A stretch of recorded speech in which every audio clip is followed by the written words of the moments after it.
Hello, everyone. It's Monday today, which is a bit unusual for us to drummer because we normally do it on a Sunday afternoon. But I've been so busy. I went to Louder Than Words Festival in Manchester, which is absolutely amazing. So we're doing us to drummer on a Monday. It's now gone 2 minutes past 2 o'clock in the afternoon in the UK, which means it's 2 past 10 in Manila. I hope some of you are still, I know it's a weekday, but I hope that some of you are still awake and joining us today. Welcome to another episode of Ask the Drummer. Today I'm actually quite nervous because, I mean, I haven't seen him play live yet, but he's been highly recommended. And also, when I did my research about him, I just realized how incredibly amazing he is. So I am really, really nervous. And I mean, as the drummer, I call it a podcast, but today's guest is not. He's not just so like an incredible drummer, but he is a proper podcaster as well. So I am really nervous, and he's interviewed loads of amazing musicians and drummers like Stuart Copeland. Oh my god, and Steve Gadd. Whoa. But anyway, so I am nervous, but I'm also very excited. So, my dear friends, please welcome Scott Cowie. Yay! Hello, Scott. How are you? You're not nervous. You can't. I am. I really. am. Honestly, you'll look back and laugh about being nervous talking to me. Honestly, no, it's a pleasure to have you. You've just had a milestone, haven't you? 100 episodes. Yeah. Last week I had the 100 episodes with John Moss, so I was like Yes. really, really excited about that. Like I was so happy that he actually said yes to Ask the Drummer.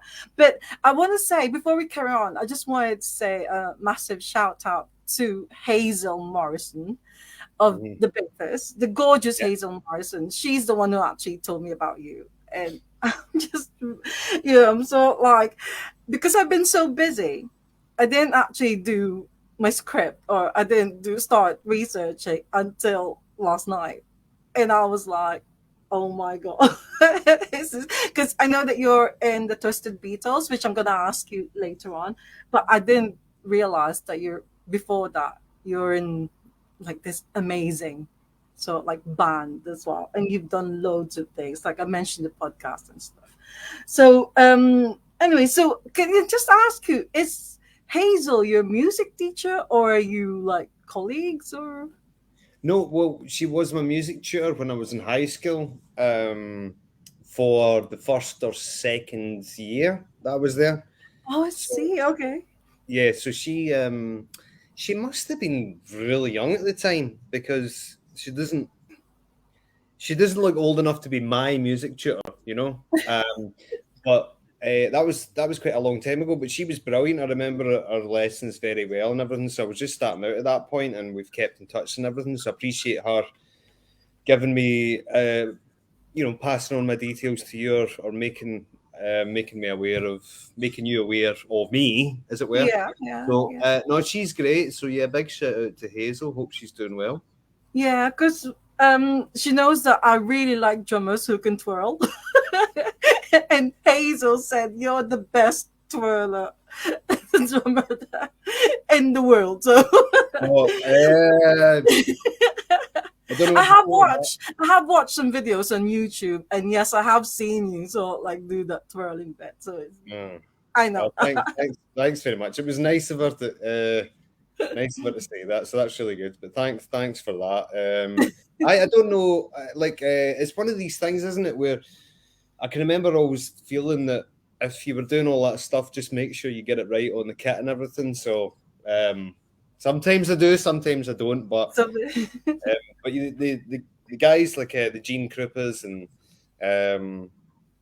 Thomas Lang, those people are doing it on a whole other level, and a lot of the pipe band guys do it. It's very, very entertaining to watch. So I quite like that kind of stuff as well. So it's really entertaining.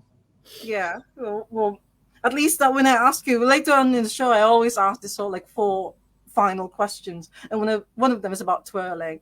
And now I know that you actually do the twirling bit. But anyway, so welcome to Ask the Drummer, episode 101. It's all about you, Scott Cowie.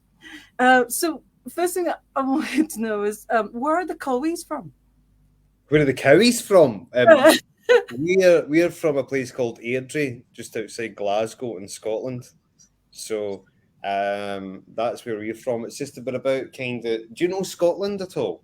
Yeah, I go to Glasgow quite a lot for gigs and Edinburgh as well sometimes. But yeah, yeah, and Dunfermline. But that's about it. So where are you based? I know this is your interview interviewing me. Where are you based? Are you based in Uh, England? in Stockport, All right, which is okay, great okay. in Manchester. Yeah, yeah, yeah. Right, I'm sure we'll get to because you were talking about coming to the Liverpool gigs. That's why I thought you were based in there. Yeah, we're from. I think apparently Cowie is like an old English name or something like that, but it's predominant. For all the Cowies that I know of are all based up Yeah. here in Scotland. So yeah, we're from just outside Glasgow. Oh, So right. And so what's that place again? What's it called? Airdrie. It's called Airdrie. Airdrie. Okay, I think I have seen that on sort of like buses Yeah, because I you'll have have seen it taken on quite a maps. lot. And if you Yeah. watch if you see the football scores at the lower divisions, there's a team called Airdrie that play. Oh, So yeah, you maybe seen it then. yeah. So, what are you from a musical family? Yeah, well, my dad was a guitar player, and he played like the dobro, the kind of dobro, like the slide guitar, or the lap steel. So he played like lap steel, dobro, and guitar. My mum, she's not musical, but my sister years ago she played guitar and stuff like that. But she was good. She was talented singing as well. But my dad was kind of like a big influence because he obviously a gigantic music fan. He played in a band and everything. So he was the predominantly him, and I think his side of the family, like his parents. I think my grand played a little bit of keyboard, but it was predominantly my dad. My dad was a musician, so there you go. Yeah, but what got you into drumming though? Because if he's a guitarist, maybe he's sort of like thinking, "Oh, well, I would like to play the guitar as well." So, what have you always been drawn to the drums? Well, actually, guitar first because I think when I was 10, I started. I wanted to play guitar, but I was just kind of showing a kind of brief kind of interest. Sorry, I've got a crazy pug here. Oh, we've got two crazy pugs. One of them's just been more crazy than the other. Anyway, sorry. I started off playing guitar because I think because of my dad, and then I kind of lost interest in it. But then a couple of years later, when I was 12, I started playing the drums because I seen that. Do you remember the Beatles anthology? Do you remember Yeah, watching that yes, yeah, documentary in the yeah, 90s? So yeah, that was on. I started watching that, and I seen Ringo play in that old footage, and I thought I really want to play the drums, and I felt a bit guilty because I think my dad initially was like, "Oh, he's going to play guitar. This would be good," and then I lost interest in it. But then when I was very serious when I wanted to play the drums, I kind of knew instantly that that's what I really wanted to do. And I think actually since then, when I started getting into drums, I started picking up the guitar again, and I still play that every now and again or whatever. But yeah. yeah, that's when I started playing because pretty much because of the Beatles and Oasis were coming out at that time as well. So Oh, yeah, I remember. Yeah, that's because they uh, were being compared to sort of like the next Beatles or the new Beatles or yeah, something. The Oasis. Yeah, yeah. that was Yeah. Sorry. Go ahead. no, I was just saying, like, to your point there about Oasis, so they were like massive at the time. It was '96 that I started playing, so Yeah. Oasis were massive, and they kept kind of citing the Beatles as a big influence. And I was watching the Beatles anthology at the time, so like the big band in Britain that when Britpop was all the rage, and they were Yeah. a cultural thing, Oasis, and then obviously, like I said, they kept referencing the Beatles who were bringing out singles like what they've just done just now. They were finding was a couple of old Lennon records at the time that they'd kind of, or Lennon tapes that they'd made into records. So it was all going on, and I got quite into music at the time. That was it. Yeah, I remember I was living in the Middle East when that came out, and I remember watching those sort of like anthology because there's something about the Philippines in there as well, and so like they went to perform in the Philippines and they had to sort of like get sort of like smuggled out because Oh, really? there's so like things. But anyways, so did you ask for your parents for a drum kit or and did you have lessons like proper drum lessons? Yes, to both. So I think instantly. I showed quite an interest in it. My dad got in touch with a guy called Eddie Tobin, who was, I think, worked as an agent for a band called the Sensational Alex Harvey Band. And their drummer, a guy called Ted McKenna, had just came back to Scotland off a couple of tours or whatever. So Ted was like a really successful, I suppose, like session drummer in Scotland. And he just came back home at the time, having been around the world for however many years. And my dad had said, look, if you get lessons with this guy, this would be really good. Because I got lessons very, very early, maybe a week or two after I started playing. And that was good because I didn't really get the chance to, I suppose, learn a lot of bad habits. Ted was brilliant. And he became a drum tutor for when I was 12 till I was about 19. And I ended up going to the college that he lectured at as well. But remains a huge influence on me. Ted's no longer with us, but he was an amazing, amazing drummer.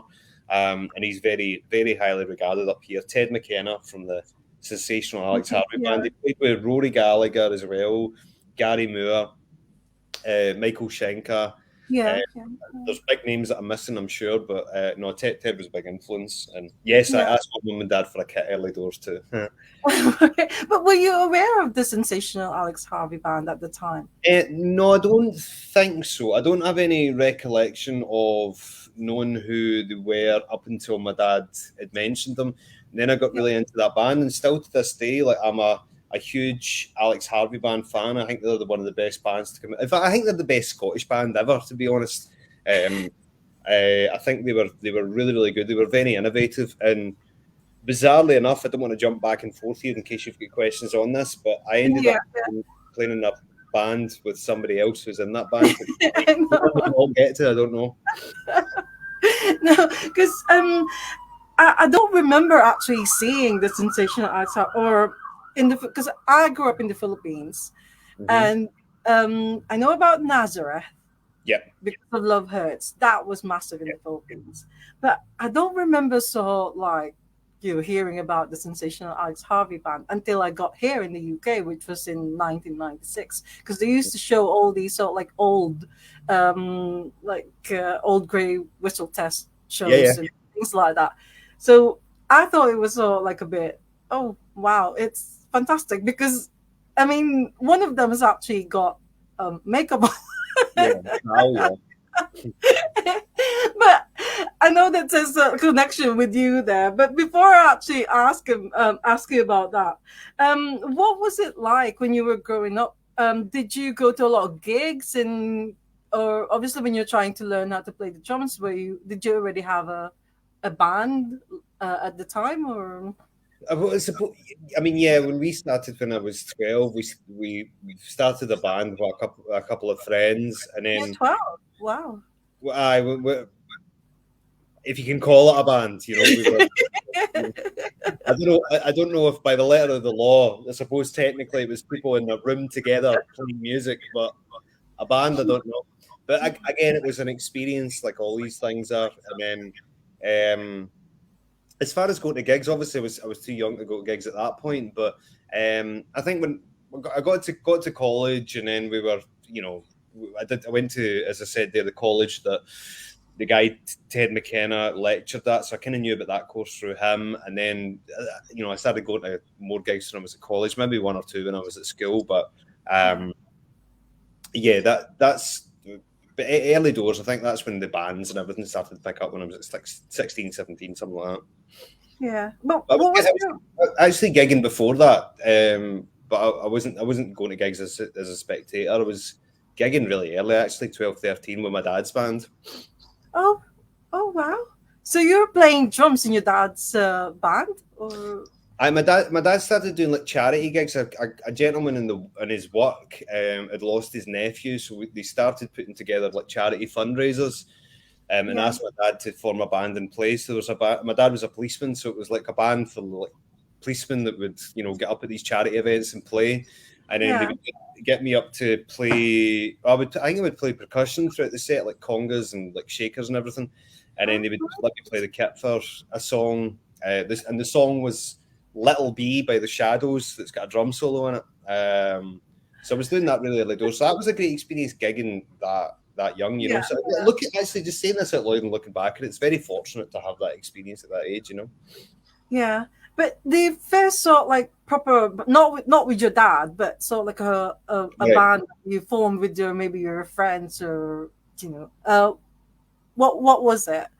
Was it? No, there was I was trying to avoid this, but we were when I was 12, we started the band. I mean, we didn't gig or anything like that, but when and then through school and stuff like that, I was in different bands, you know, just messed about. I don't think we'd gigged, but then I think when I was 15, again these charity gigs were continuing for years. So when I was 15, we started gigging with that band, and that was with two guys called Neil and Paul Allison. Who I've not heard from them in years, but it was a three-piece. They were both brothers, and they were really, really good. Yeah. So we started. We were doing a lot of gigs with them, like in pubs and clubs and stuff like that. And I was 15 at the time. And from then, I mean, because what year was that? Was it sort of like Well, I was 90s or late 15. 90s or sort of like I, early I would have been early 98, 2000s, 99. 90? Yeah, yeah. Mhm. And did you have any other bands after No, that? no, Or I was like, playing in like again. I was still at school at the time, so I was playing in the school swing band and stuff like that. And then I was playing in that three piece, and then you know, give or take, when I was 16, just turning yeah. 17, I was at college, and then we were, you know, I was in various different bands then. So this Zal Clemenson's no, we got to talk about sort of like Zal Clemenson's Sin Dogs. I mean, on Discogs, I saw it on Discogs actually, and it's written as sort of like a bit strange because it's like it's got forward slash and then sin and then apostrophe and then dogs and then another forward slash. And it was sort of like, oh god, so it's a, you know it's an unusual name, but I had to Google Zal Clemenson because again I wasn't sure who he is. The first YouTube when I looked on YouTube, the first video that came up is got a very sort of like heavy metal like because I've seen your photographs. I was sort of like looking at the drummer, and he's got like a beard, and he's got so like, and I was sort of like thinking that's not him, that's not his band. But then I saw like I've got so like dig deeper into this and find out who this Zal Clemenson is. I realized he's you know one of the members of the sensational Alex Harvey band, and he's the one who's actually the more sort of like memorable one because he's the one with the makeup on. Yeah. So, how did you get into that band? Is it through your teacher, Ted McKenna, or? Actually, weirdly enough, it kind of correlates to what we were just referencing there because the charity gigs that I was doing with my dad, again, they're lasting for a period of years, right? So I'd started playing and I was involved in it a little bit when I was 12 up until I was like, I don't know, 15, 16. So during this time, Eddie Tobin, who I mentioned earlier, who was a friend of my dad's who'd said Ted McKenna's in town. If Scott wants to play the drums, get Ted to teach him. So obviously Eddie knew Zal as well. So Eddie had attended one of these charity gigs and he'd said to my dad, look, I mentioned to Zal about the charity gig. Do you think you'd be interested in having Zal and the band to come up and play? So this is like mid-late 90s. And I'm like, by this point, I'm like 13, 14. So Zal had said yes to playing in one of the charity gigs way back when. Oh wow! So he came along to rehearse with my dad at the house, and I was playing drums just at the rehearsal. So he Yeah, rehearsed a couple of times, but then Zal got asked to go on tour with someone and couldn't make the gig. So we were all a wee bit disappointed that Zal couldn't end up doing the gig back, you know, way back when. But for years and years, as things progressed and I became a bigger Alex Harvey band fan and I got a lot better at the drums, that was a kind of regret that I'd never got to play with Zal live. So I'd always wanted to kind of make that happen. yeah, So when the Alex Harvey band kind of ended in 2007, Zal said, I'm never playing again. I'm never playing live again. And then I thought, that's a shame because it feels like I got so close to playing with Zal live and yeah, it never happened. And it just feels like we're both still, we're both still alive. Hopefully one day it can happen, but it seems unlikely. And then Davy Cowan, who's a keyboard player, is a friend of mine, had reacted to a comment on Facebook one day as somebody saying, "Is it true you're in Zal's band?" And David commented saying, "Talk to you later." And I thought, right, what's going on here? Is Zal back playing? So I called up Davy and I said, what's going on with Zal? Somebody said that you didn't answer. And he said, well, yeah, we're Zal's going to be coming back to Scotland. He's starting a band called the Sin Dogs, but we're actually looking for a drummer. And I said,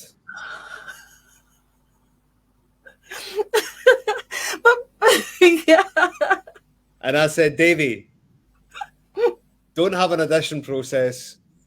I'm not even going to ask if I can join. I'm joining now. I said, listen, why don't I come along to the next rehearsal? And if Zal's interested in it, and then I thought, genuinely, I was thinking, if I can go along to a rehearsal and play drums with him now as an adult, as opposed to when I was 12 or 13, I'll actually be able to walk away feeling a little bit kind of like, because I'm a huge Alex Harvey Band fan. Zal's a hero to all of us that like that band. And so I thought it'd be great. And we went along to rehearsal. Rehearsal was great. And Zal says, "Do you want to be in the band?" And I said, "No." No, I'm joking. I said, "Yes." That was that. Sorry, that was a long story. I apologize. No, it's fine, because I was all like, I'm also interested. What happened between those when you were a 12-year-old and before and then joining Zal Clemenson's band? Were you in a band, or were you playing drums during those periods? I've played drums with like a whole host of things. So that's obviously going back. Oh man, right. So I'm 12 to when did we get together? 2017, 16. So that's 5 years ago, and I'm 40. So, I'm 34, 35. I had to wait till I was 12 till I was like, I don't know, whatever age I was at the time.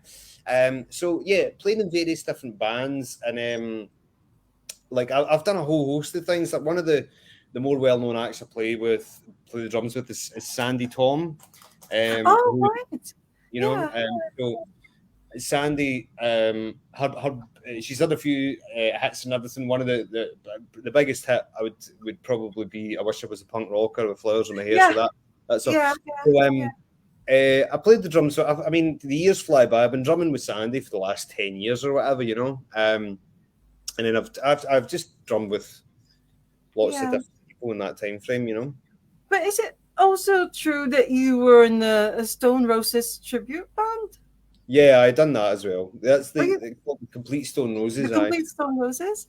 I'm sure I've seen the Complete Stone Roses in Manchester in 2015, but I don't remember. So like, no, I left. I left that a while ago. That was a while. I played with them for a couple of years, 2006 to 2008, something like that. So, funnily enough, just as Zal's in my mind, I remember Zal coming to see us play when he was living in Barnsley. I can remember doing a gig in Barnsley, and right. Yeah, so there you go. So you're a fan, and then you actually managed to sort of like play with one of your heroes. So can you just tell us what was that like? Because you went on a tour with them. Yeah, well, we done a few tours. I think it's hard to remember because there's just so much that happens. I did the first EP and I did the album, and I don't think the second album didn't end up happening because the band kind of finished at that point. So, but as far as what it was like playing with him, no, it was great because we feel like it's like a lot of artists that I'm into. There's I talk about this person all the time. There's a guitar player called Khaki King who I'm like a gigantic fan of. But I suppose Khaki's similar to the Alex Harvey Band. They have a big kind of cult following. And like, Zal Clemenson obviously being a part of the Alex Harvey Band with Ted McKenna and obviously Alex himself. They had a huge and still do have a huge cult following. So a lot of the guys that were in that band, myself, Davey, Nelson, and Willie, we were all big fans of the Harvey Band. So it was great for all of us to kind of be a small part of the big legacy that they have got, or had, or whatever way you want to frame it. So it was great doing that, and then just just playing in a band with Zal. He's a total genius on guitar. He's very innovative. He's very different, and he's totally respected. So no, Yeah. it was great fun. And Zal, even though he's a couple of years older than what my dad was, I consider him a really, really good friend for sure. He got rid of his makeup as well. He did. It comes. He's brought it back every now and again, but no, Oh, right. that look is iconic, and I think that's where Gene Simmons and the guys got it from. You know. Because right, well, like I mentioned, Zal Clemmenson being in the band called the Sensational Alex Harvey Band. It's really weird because all this week, since last Wednesday when I was in Leeds to see Teenage Fan Club, I went to the post office to post something.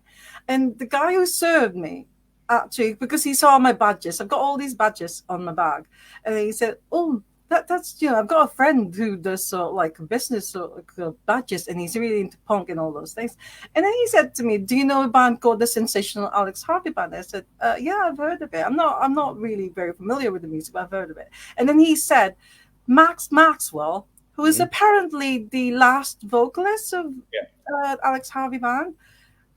He said to me he now has a badges business, so he does like badges, like punk badges and things. So he was telling me about this, and then last night, and this is in connection with your podcast as well, because I found out that your very first you have a podcast, or I don't know if you're still doing it, but you have is that music talk or talk music with Scott Cowie. Your very first guest was Glenn Matlock, and he was also your last guest, which is January of last year. And then you did this all like a tribute. I looked at all yours or like episodes, and Glenn Matlock was at the Louder Than Words festival last night. He was the last speaker, and then he was talking about the Sensational Alex Harvey Band, because I think one of the songs that like really made an impact on him is Delilah. So I looked it up on YouTube. And I thought, I know this song, but I know it as a Tom Jones song. Not as but it was absolutely amazing. And then, of course, I saw Zal Clemmenson with his makeup on and things. And I was all like thinking, oh my God, the connection. So like all this week, I've been hearing about the Sensational Alex Harvey Band, and you were actually in that band, like with Zal Clemmenson. So I just thought this is so weird. But so what's happening? What's happening with the band now? Are you still continuing with it, or are you on a break at the moment? What are you talking about? The Sin Dogs was out? No, that ended a while ago, and Zal's playing in a different band now. So no, we're all just doing a different thing. So I'm playing drums with Sandy. I'm doing that, and I'm in a kind of jazz band as well. So it's all happening, but it's like, but these things, we're, who knows? I wouldn't be surprised. I'll probably end up playing with Zal at some point, involved in some capacity, because we're always kind of, as long as he's still playing, and as long as I'm playing, I'm sure we'll meet down the road at some point, and it'd be good to see him again. We're still in touch, but it's great just to. I know this is your interview, but just to follow up on the Glenn Matlock thing, and that blows my mind as well. Like I remember the Sex Pistols, because I think one of the last times I spoke to Glenn, we were talking about the Alex Harvey Band, and then he was saying, it was. The very first time I interviewed Glenn, the Sin Dogs weren't a thing. So then, when it was during the interview, he said, "You're in Sin Dogs." He says, "I didn't even know. I just missed you guys the other week and everything." So it's crazy to think that one of the most influential bands as far as the Sex Pistols are concerned, who in my mind changed everything. They were totally influenced by a band that are, just up the road from here, who are, I know the guys, but it's madness, it really is. But no, a huge fan of Glenn and the Sex Pistols. So shout out to Glenn. He's brilliant. I'm actually gonna go and see him again doing because he's got a book out. Has he got a book out now? Yeah. Yeah, he's got a book out, which is, oh God, I can't remember the name of the book now, but he's talking. Is it the picture book? Because the last time I spoke to him, he was bringing out a It's picture like book. triggers, music triggers or something like that. But Yeah. he's talking about all the songs that made like major impact on him and things like that. So yeah, that's what he was talking about last night. So he's going to do another one in Liverpool, and I'm going to go and see him again. And I think he's playing in Blackburn in December, so I'm going to go and see him again. But anyway, so I want to ask you about your podcast, because this one is like I mentioned earlier, this is like a proper podcast. Even before, I mean, I didn't even know about podcasts until like 2 years ago or maybe 3 years ago. But you started in 2014. Yeah. I just, probably like yourself, I just thought one day, why not start a podcast? And Yeah. sorry to sound redundant, but I can't say this without saying what we just spoke about. But I've seen Glenn Matlock at the airport, and I just thought I'll go and speak to him. So I went up and introduced myself and said, Yeah. Scott, I'm starting a podcast, and I want you to be the first guest, because I thought if I can get a member of the Sex Pistols on my first episode, then it's gonna be good. Of course, yeah. So I walked up and I said, introduced him, and he just wrote his number down and gave me it, and just said, just call me a couple of days after Christmas. So I called him and I says, do you want to do the interview? And he says, yeah, when? I went, tomorrow. And he went, yeah. So the first person I ever interviewed was Glenn. And then so as a result of me going, I was able to then go, hi, we're doing this podcast. We've just had Glenn Matlock for the Sex Pistols on. So I was able to get a good few guests. So I a lot to thank Glenn for, and he's been on a few times since. So yeah. Again, big shout out to Glenn Matlock, because he's really helped me out. And it's just amazing. I was looking at all the guests. So that's Stuart Copeland. Yeah.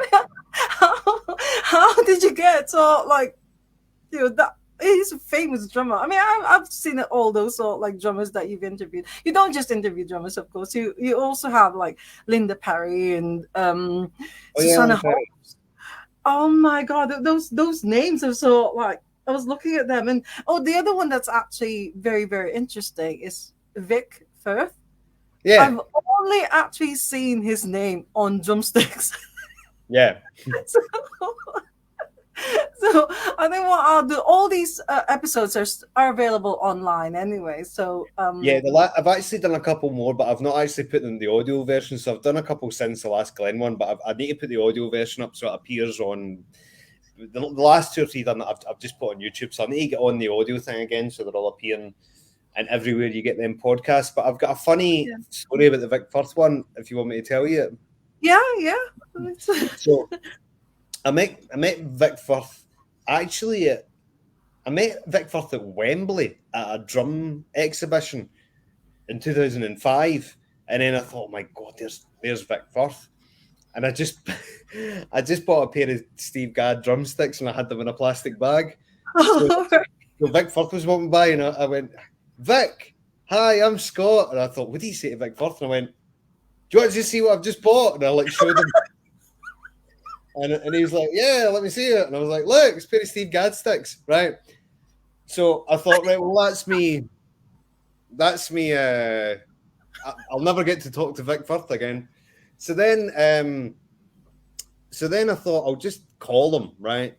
So I can't remember how I managed to get his number. It must have been through Steve Gadd, right? Because him and Steve Gadd were really close. Because I think like Steve Gadd was the first big endorsee of Vic Firth, if I'm not mistaken. So really, he really helped grow the company. From what I understand, that's certainly the vibe that I got from Vic Firth. So I just interviewed Vic, and by that point, I think Steve had been on once or twice. So I interviewed Vic Firth, and then I called up Steve Gadd, and then I said, sorry, I'm really name dropping here. I apologize. That's brilliant. I mean, I do love those things. Name dropping. I called Steve Gadd, and I said, listen, the interview with Vic went great. He's mentioned you a few times. Do you want to do the co-host? So we did the intro. So in the Vic Firth episode, it's got me talking to Steve Gadd at the start about Rick Firth, and so no, it's an amazing. You know yourself. I mean, you're experiencing it. You're experiencing the same thing. It's you love drumming and you love to talk about drums and you love to talk about music. So just try Yeah. to get a platform to do that, much like what you're doing. So and I'm sure you're having great fun at doing it too. But it's different with you though, because you are a real drummer. I mean, I just love drummers, but I don't play drums. So But do you not play? no, You don't play drums? I You need to tried. I start doing tried it. learning. I tried learning sort of like how I had sort of like a crash course, and it's just not for me. I mean, Yeah, I love that.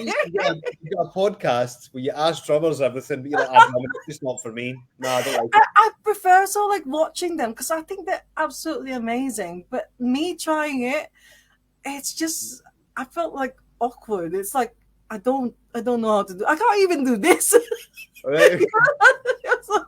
Most of the drummers, including me, that you've interviewed, can't do that. I promise you. So don't worry about it. So you're still doing your podcast then? Yeah, every now and again. I don't do it. Do you do one a week? Yeah, I do one a week. Yeah, It's yeah. a lot of work, isn't it? I used I to do it. know. It's a lot of work, and I love it though. It's a no, great it's a great great, and it's a big commitment, and to do over 100 episodes is a huge achievement. So well done. That honestly, I know the hard work that goes into these kind of things, and the level of preparation and everything. But no, I do it every now and again, but not weekly. It's just it's crazy to do one weekly. It's a lot of work. So I've got all the respect in the world for you to continue that. It's great. Thank you. I just want to say that Aiden LaRoque said the sound and vision is great. He's actually my tech support, so he said that it's good when he says that. He was doing his lesson today. That's why I couldn't sort of like listen and watch us at the beginning. But he's saying now that it's sound and vision is great. So thank you for that. Great. So you're not just a drummer as well, and not just a podcaster. You're also an author. You've got a book, or you've written a book, and I wish I'd known about this. I should have really sort of like researched you beforehand, but because I could have bought a copy of the book because it's still available on Amazon and everything. So it's called "Things You Won't Believe About Music." Yes, big plug for the book. I'm trying to scan the room to see if there's a copy of the book. There isn't. But buy it online, everybody. It's just coming up for Christmas. It's the ideal Christmas gift for a loved one that you love. It's the ideal Christmas gift for a loved one that you hate. Buy my book, Things You Won't Believe About Music. It's going cheap, and we've got this deal going on where you can click on Amazon, the drop down, you can buy more than one copy. So it's a great opportunity for you all. Make sure you capitalize on that. So it's not just limited to one that you can purchase a few of them. So feel free to do that. The more you purchase, the cooler you are. So please buy it. It's a brilliant, like you said, brilliant Christmas present because Christmas is coming up now. So I looked into sort of like what it's about. It's things like there's one thing that's mentioned that Barry Manilow's I write the songs. He actually doesn't write the songs, does he? And things like that, which is I find really fascinating. But the illustrations were made by Martin Kelly. Now I'm not sure if this is the Martin Kelly of Heavenly Recordings.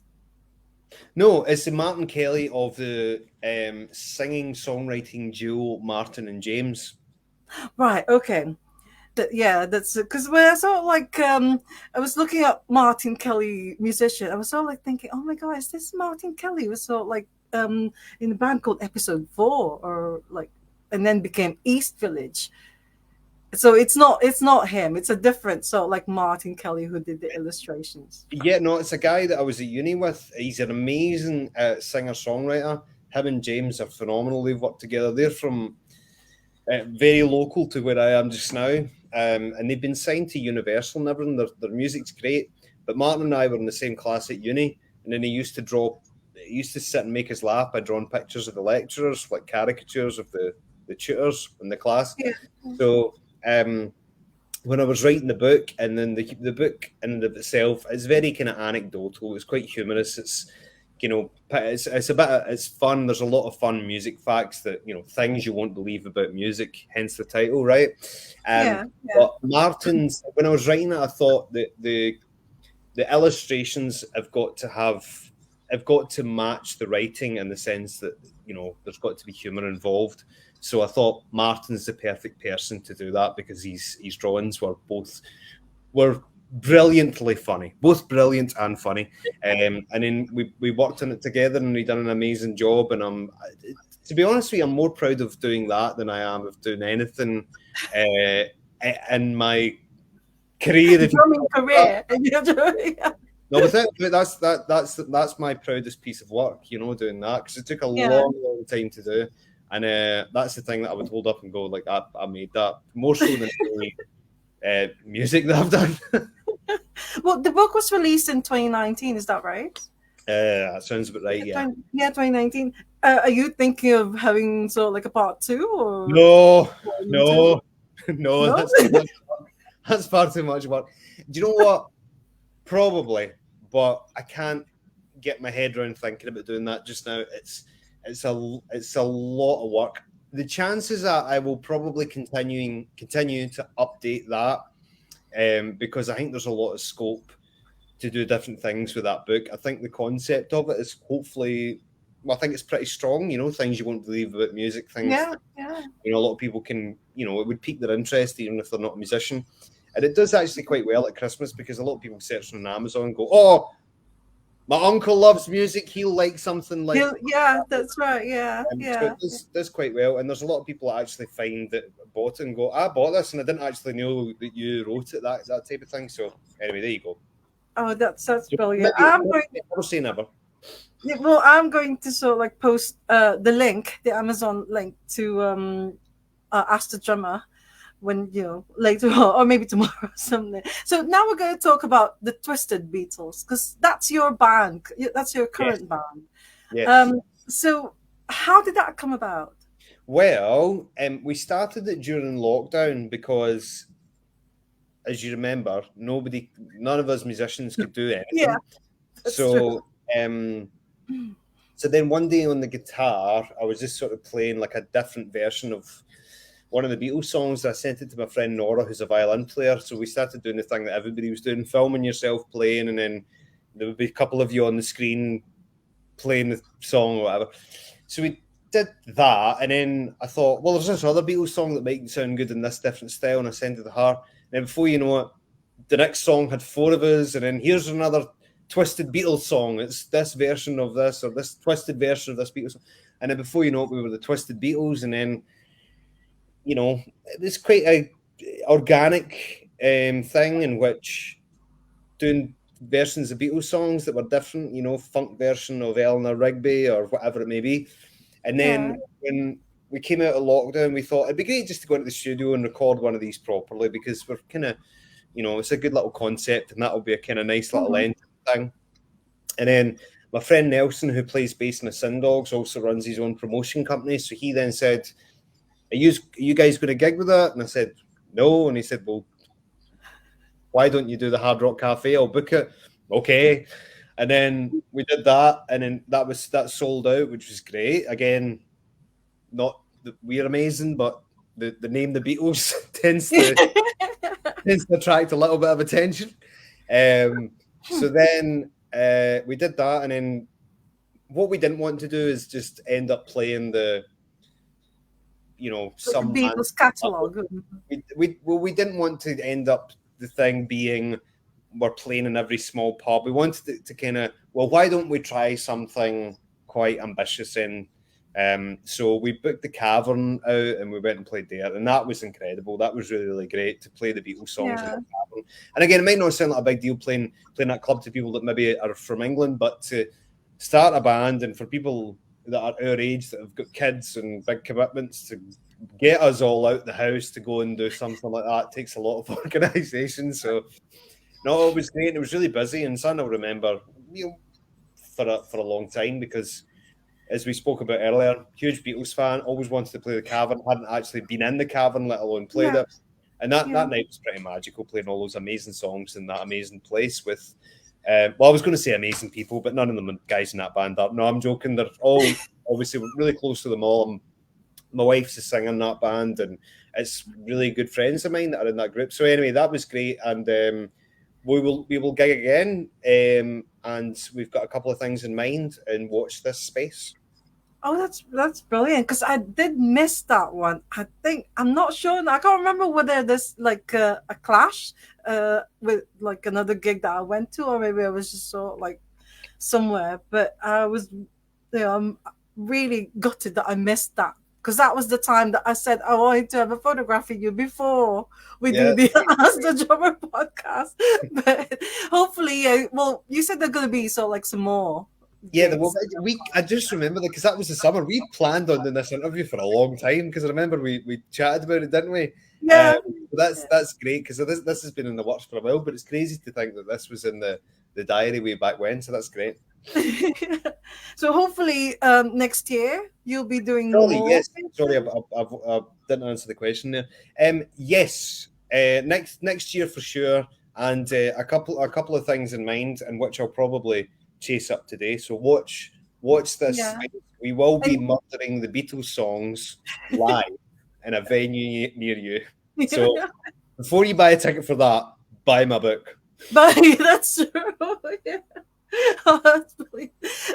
Well, so will you be sort of like releasing like maybe an album of this thing? So No, is it just I think our ambition is not to get sued. So oh, sorry. But you do no, it differently, though. It's like it's a different arrangement, isn't it? But of course, yeah. well, if you've got a law degree, then I want you on my side just in case. But I have, it's a little bit of an anomaly. I don't see as, I think uploading stuff to YouTube, fine. Never say never. We could put stuff up on Spotify. I'm sure McCartney and Ringo won't care. But I don't know. I don't know if releasing it. Who knows? Who knows what the future Yeah, holds? yeah. But I think there's a couple of things that we want to do as far as live stuff is concerned, and I see us being able to promote those things through another video or two that we'll put up online. But once we've got an album's worth of material recorded, who knows? Maybe. Maybe. What about the name, though? Did you also like? Was that okay to call yourself the Twisted Beatles, or is there like something that you have to ask? I don't think so. I think, well, here's the thing, and I'm glad that this is the world is seeing this. Yeah, well, here's my take on it, and I hope this is Oh, right. One of the ABBA tribute bands had the word ABBA within the name, and they get told not to use it by ABBA. That's my understanding of it, right? That's just my understanding. Allegedly. Okay. Yeah. So, however, the bootleg Beatles, They're okay. Yeah. So I don't know if McCartney gets upset with us, then we'll stop using the name. But it's I don't know. I suppose it's a way of sort of like getting Ringo Starr to contact you and so like don't use our name or something like that. Yeah, well, listen, if McCartney sues me, the fact that McCartney knows who I am, I'll take that. No, I don't know what the deal is with that. I think to be honest with you, we're so flaming under the radar. I think they've got more important things to worry about than the Twisted Beatles playing at the venue. So whatever, Yeah. Well, talking about Ringo Starr, have you ever met him? No, I've not. I've never met either one of the remaining Beatles, as it were, for lack of a better term. But I would absolutely love to meet Ringo and or McCartney. That would be amazing. I mean, they're just, for I hope nobody gets offended with this term, but they're very kind of biblical figures. They're heroes of legends themselves. There's plenty of legends and icons of music that consider those two legends and icon, and indeed George and John, who are obviously sadly no longer with us. But I would absolutely love to meet the two of them. Linda Perry, you know, who I've interviewed, Yeah. plays a lot, where Ringo's always producing her tracks. I see they're always in the studio together. So if I'm going to meet him somehow, Linda, True, make it happen for us, you know. That's my end now, you know. Well, what do you think of the new single? Have you got a copy of it yet, or? No, I've just listened to it online. Yeah, I like. You know, it's good. If I'm being completely honest, I felt that the ones in the 90s that they did the similar thing with, you know, took Lennon's recordings. There's a track, you know, there was 2 singles back in the 90s, wasn't there? There was Free as a Bird and Real Love. Yeah. But I really like, out of those 3, I really like the track Real Love. I thought that was a beautiful song. But I think it's, to be honest with you, I think it's amazing that they're able to do what they're doing as a result of the technology and the fact that they've got Ringo and Paul who are so on board with it. So I think that it's magical that it's bringing continuing that name in such a good light. The fact that it's charting, and I think it got to #1 in the UK, if I'm not mistaken, and the fact that, you know, the Beatles are in everybody's minds, and the Beatles are arguably more topical than ever. So in that front, I think it's amazing. Are there other Beatles songs that I prefer? Yeah, I mean, we could all talk all day long. I think it's the single, the 7-inch vinyl, is like £15 or something. That was all like, I think sold out or something.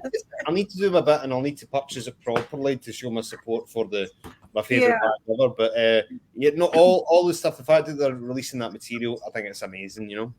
Yeah, that's true. Well, what do you say to people when they say that Ringo Starr is not even the best drummer in the Beatles? You must have heard that before. So what do you say to that? They're just wrong. McCartney's an amazing musician. He's not a very good drummer. Ringo's a brilliant drummer. He is. He's a brilliant drummer. And I've been doing this for a long, long time now, and I'm qualified enough to say that the people that are saying that don't know what they're talking about. You know, I suppose that's my opinion, but I'm very confident saying that's fact, and I don't want to come across as anybody. Like, Ringo's drumming is excellent. The timing is fantastic. The feel he gets is great. He's a better drummer now than I think he's ever been, and back then he was really, really good. If you're going to credit Lennon, McCartney, and Indeed Harrison as 3 of the greatest songwriters ever, if you're going to credit them with doing that, as all these people still do, then surely they've got enough musical knowledge to understand when somebody's not a good drummer. So why would they have that guy in the band? That's why I say to those people. Yeah. And you're so like, everyone's entitled to their opinion, even though those people are wrong. And you know that because you're a drummer yourself. So hopefully, but again, I totally agree with you. We're all learning as we go, so none of us know. We're all scratching the surface, you know. Yeah. Right. So I've only got, because I know it's nearly 3:00 now. I've only got the 4 remaining. So like, okay, the questions I've got. The twirling bit. Yes. Have you always done that twirling since you started drumming at 12? Have you been practicing since you were 12? Probably. Is that something that Ted McKenna actually? Yes, and here's a story for you, right? So, do you know who taught Ted McKenna how to spin a drumstick? No. John Bonham, and he taught him to do it in bridge. So Robert Plant and John Bonham, I mean, all the Zeppelin, I know this through Ted, all the Zeppelin fans will know this. Well, not that I'm a Zeppelin fan, but all the Zeppelin connoisseurs and the fanatics will know this. Robert Plant and John Bonham were in a band prior to Led Zeppelin. So they played a gig in Coatbridge with Ted McKenna and his band. Ted's obviously from Coatbridge, right? So Bonham and Ted put the kits together to do a double kit that night. And Bonham showed Ted how to spin the stick, and Ted showed it to me. So Bonham sort of taught me how to spin the stick. We didn't really. Do you know, I don't know if do you know BMX Bandits? Yes. So yeah, Liam Chapman, who's now the drummer with BMX Bandits, he actually tried to teach me how to do that twirl. I just couldn't. I was all like thinking when I saw him sort of like doing it, it made it look so easy. But actually, it isn't, because he said it all just sort of like with your fingers do like this. I said, no, I can't. It just keeps dropping. But have you ever sort of like done it and then the stick dropped? Oh, all the time. All the time. Yeah. All the time. Like, aye. Yeah. Most Is it true that you tried teaching Hazel how to do the twirling as well? Yeah. Really? Maybe. I can't remember. Possibly. But I learned a good bit from Hazel. But if she says that, who am I to say? I can't remember. But if she says it happened, then yeah, I'll trust. I ask her. I ask her if she actually, because I've seen her play a few times, and she doesn't do it. I mean, she's not one. No. But I just think it's so amazing when, especially during sort of like there's a gap between, like there's a song and then there's a gap, and then before the drummer sort of like hit the drum, it's good for them to sort of like do that and then boom, instead of just sort of like waiting, like 1, 2, 3. And what about like sort of like throwing it up in the air and catching it. Do you do that as well? Or I try to. Some days are good, some days are not so good. It depends. Bit of luck for that. Right, the next question is drumming heroes. Apart from Ringo Starr, do you have any other and Ted McKenna, of course, because he's your teacher. So, any other drumming heroes? Ted. Oh, we've got to say Hazel now, don't we? Because she's going to be very upset. Let's say Hazel. So drumming heroes, Buddy Rich, right? You must be a Buddy Rich. Yeah. Who else do I like? I've always liked Chad Smith. The Chili Peppers. I got into him quite later. Well, when I say later on, like maybe at 17, I really got into his playing. Ginger Baker. Have you seen the film? Which one? Ginger Baker, right? You a fan of Ginger Baker? I know him from Cream, but I was all like, yeah. He's got a film. There's a film on Ginger Baker's life, and it's called Beware of Mr. Baker. It's on YouTube. Please do me a favor and watch that. Oh, right, okay. It's very interesting, right? It's very interesting. So, sorry, drumming heroes. Obviously, Ted, Buddy Rich, Ringo, the usual suspects. I'm trying to think. Steve Gadd. Steve Gadd, of course, yeah. Well, what about Rennie? Because you played in the Complete Stone Roses. What about Rennie? I do quite like Rennie's playing. Yeah, it's very different. It's very odd, and he's got a really good groove. And I really liked it when they reformed, and he had the bigger kit, and he was doing a lot of really interesting stuff. But he's an interesting player. I'm really fascinated by Rennie because like he's a very kind of mysterious person. I actually know somebody because Rennie started a band where he was out front singing and playing guitar, and the guy who played the drums with him, you should probably get him on to talk here. I'll get in touch with him if you want. Oh, this is embarrassing because I can't remember his name. Let me look from the messages, and it's pretty sure it's Greg. Edit this out, will you? Get him on. He's really, really good. And that'll be really, really. That would be a very interesting interview because he played with Rennie. What are we talking about there? So yeah, Rennie. Steve Gadd's got to go in there. So Steve Gadd's obviously an amazing drummer. You a fan of Steve Gadd? Yeah, oh yeah, because he's one of the sort of like the greatest, isn't he? I mean, it's like he's one of the greatest drummers. So, and no, talking about Rennie, I think he's the one that's compared to like a machine. I think Yeah, he had way a different. yeah. I think that's one of the. What I will say is that I feel that they're one of the bands where all the four members, the way they played, you couldn't have had anybody replacing them. I think Zeppelin were the same. I think the Beatles were the same. I think there's been a few bands, The Who. I think there's a few bands that really fall into that category, and I think the Stone Roses are one of them. Mick Grant, his name is. Mick Sorry, Grant. Mick Okay, Grant. yeah, I'm gonna Mick, write it down. if you're Mick watching Grant. this, I'm so sorry that I couldn't remember you. Anne's making me nervous. She's interviewed lots of drummers before. I'm trying to live up to the thing. I got nervous in the moment and forgot you. I know why I thought Greg. Mick, Greg, there's a couple of letters in there that maybe fit both. Anyway, Mick Grant. Okay. Mick Grant. Mick spelled M-I-K. Okay, yeah, Mick Grant. That's brilliant. So I'm gonna sort of like look him up on Facebook, and hopefully he is on Facebook, or maybe Yes, he's on Facebook. Get him on for sure. Okay, I will do that. And I'll be really interested. I'll be really interested in seeing that interview because, like I said, Rennie's quite a mystical guy, and Mick was telling me that he was telling me a few stories about Rennie. So, and it was very interesting. So, I'll wait and save it for when he gets to tell it on this awesome. Yeah. I mean, I would really love. I think Rennie is such an amazing drummer. I'm a big fan of the Stone Roses. And when I found out that you actually did sort of like this tribute band, the complete Stone Roses, I thought, oh my god! So you played Rennie's parts. Yeah. My first rehearsal with that band, that I'd got the job, and then we were rehearsing, and then a guy walked into the room. This is the God's honest truth, right? We're rehearsing. So I got told I had the job, right? And so the first rehearsal after I've got the job, we're practicing for a gig that we had in 2 weeks from that point in Ireland, right?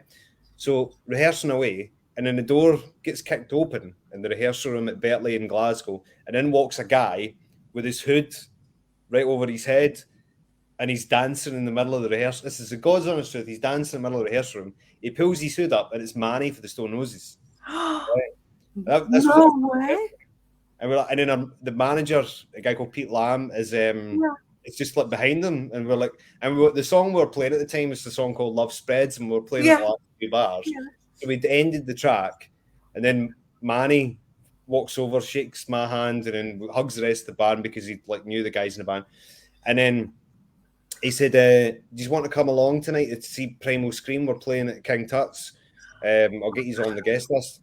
So we went along and seen Manny and Primal Scream. It was it was for a thing for competition winners or something like that, and then we got to meet Bobby Gillespie and all the guys in Primal Scream. So that was a good first rehearsal with that band. So there you go. Oh my god, he's amazing, Manny. I mean, of the four of them, he's the only one that I've actually met. Really? Did you mean something? When we went, sorry, I'm just remembering this. We went to rehearsal before we went to the gig. We went to Nice Sleazy's, and we were sitting talking to them. Yeah, in Glasgow. Manny, we were sitting talking to him for ages, and then we all went to the gig together. We all drove in the same car to go to see Primal Scream. So there you go. Yeah. Oh my god, that's amazing, and it just shows how brilliant he is, or how friendly. He was a great guy. Great guy. He's not someone who's so like, no, I don't want to talk to you. I'm a big star or something. I mean, well, from what I can see, he's the most approachable. But I don't know the others, so I would dare say that. But when you talk to Mick, you'll get more. So I'm looking forward to see Mick will do that interview. We've been messaging each other back and forth for a while now because Mick's a big fan of Al Clemenson. And so that's why him and I started messaging each other, and he's a great guy. I'm gonna sort of like get on it, and then hopefully he will sort of like do Ask the Drummer next year. So fingers crossed for that. So next question is disasters. Have you ever had any sort of like drumming disasters, like falling off your drum stool or something, or maybe someone actually said that he hit his eye with the drumstick or something. So he carried on playing with like closed eyes or something like. So have you ever had any of those? Yeah. No? Like I can't, whatever you name it, it's all happened. I don't know where this is to be a book in and of itself. Burst skins, yes, all the time. Broken sticks, all the time. Cymbals broken, yes. PA getting cut off during gig, yes. Booed off stage, yes. Bottled off stage, yes. That was the same gig. Yeah, far too many to mention. Yeah, just like the the beater coming off the pedal. Yeah, things falling over, everything and anything. Yeah, It was all all like, what about the drum kits are like running away from you? Because when the carpet is not as so like yeah. big or You know a lot about drumming for a non-drummer. Yes. Oh yeah. It constantly. It's never like went off the stage, but it's too far forward, and yeah. Oh, everything and anything. Like absolutely everything. Stage invasions constantly. Yeah. Honestly, I can't even begin to make. I do backing vocals sometimes. Mic falling over. Yes. All these things have happened, and yeah. every one of these things that I've mentioned have probably happened a lot more than on a lot more than one occasions. You know. Yeah, but of course the show must go on. You just saw like, Yeah. and the audience doesn't, they don't really see what's happening anyway. They just sort of like care, and then you just carry on playing, and then Mhm. they don't know that maybe I don't know, one of the things. There was one time I remember watching a band, and I could see that the big bassist, the bass drum was all like on the floor, is dancing as well. It was all like, I filmed it because I thought, what's going on with this one? Because as they sort of like tried to sort of like hit it, it just goes dancing like that. So apparently, what happened was they didn't pull it out. They saw like is it the tripod or something like that. So the thing, it should have been so like fully pulled Mhm. out, so it will remain steady. So I thought that was really funny. But anyway, so the last one now is advice to aspiring drummers and or musicians out there. Okay, I don't know. I just think like I think if you're really if you're wanting to do music and you're just wanting if you're wanting to have it as a hobby, then great. Just no advice really on that because just do what you want when you want and enjoy it. Um, if you're wanting to take it seriously and do it as a career, you've got to really, really love it and you've got to really invest in it. That, and I mean that in every sense of the word. From my experience, and I can only really talk from my experience, that you've got to just put a lot of time into it, and you've if you're wanting to be a gigging musician, then just say yes to everyone, go out there and get as much experience as possible. But just be wary that it's very difficult to make money out of. And if you do end up making money out of music in some way, shape, or form, then consider yourself a success. But do something that, Yeah. if you want to do something in music, just make sure that you do something that makes you happy. I suppose that That's relates to life as well. There you go. Yeah, that's but you also have sort of like you have your career as a lecturer, right? So you when you're not drumming, you're actually sort of like teaching Yeah, well, or that's my main job. That's what I do. I teach at a college up here, just outside Glasgow. So that's what I do. Yeah. yeah. Well, that's brilliant. So final word from you about your book and also the plans for the Twisted Beatles as well before we say goodbye. So, Buy the book.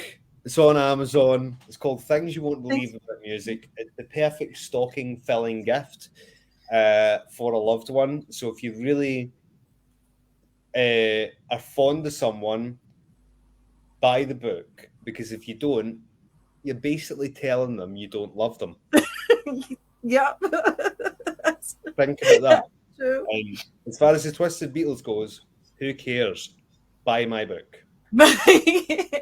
Just yeah. And is there a Facebook page for the Twisted Beatles? No, who No. cares? Who cares? Yeah. Just But buy there's the an book. Amazon link. Yeah. No, we don't have a Facebook, but we've got an Instagram, and just follow me. If the Twisted Beatles are doing anything, I'll be. You'll all know about it. You won't be able to Yeah. get away from it. Oh. So there you go.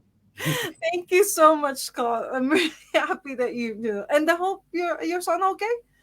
He's all My right. son Yeah. is okay. Yes, he had an ear infection, but he's away this morning, and it will get better. So there you go. But thank you very much for asking, and thanks very much for having me on this. And it's an honour to be part of such an impressive list. Oh, no, Kudos to thank you again. 101 episodes. That's quite a feat, and I'm sure this is only the beginning. Thank you so much. And hopefully I'll see you and the Twisted Beatles. Or maybe if you're doing a book event or something, maybe I will also like go and see you there as well. So Yeah, well, or yeah. if I didn't make this clear to you and everyone else, you can buy my book on Amazon. It's called Things You Won't Believe About Music. No event needed. No event needed. Or Great. hopefully see you in Glasgow sometime. All Awesome. Let's do it. right. Yeah. Right. Thank Take you care. so much. See All ya. good. Goodbye. Bye. Enjoy the rest of your weekend, by the way. So yeah. You too. Oh no, not the weekend. It's a weekday. It's Monday. I'll Have enjoy a them. great Always week. I still think it's a Sunday, but yeah, have a great week. All right. good. Bye. See ya. Bye. Oh, thank you so much, everyone, for joining us. That's absolutely amazing. I mean, I was so nervous because I know that he's like a proper podcaster. I mean, Ask the Drummer podcast. Well, it's more sort of like a webcast, really. But yeah, uh, absolutely amazing. Scott Cowie or Cowie, buy his book.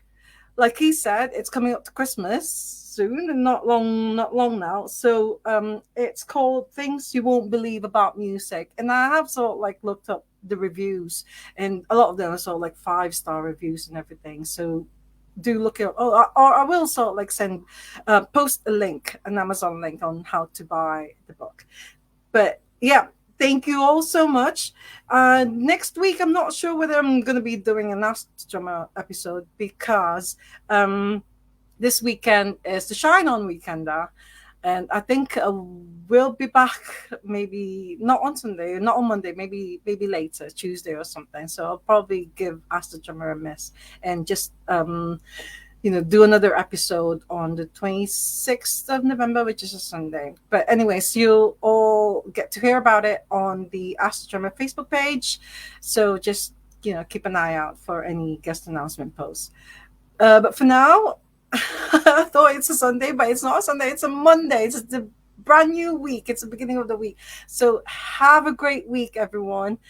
And as always, love music, love life, love drummers. Hope to see you all again soon. So bye for now. Bye.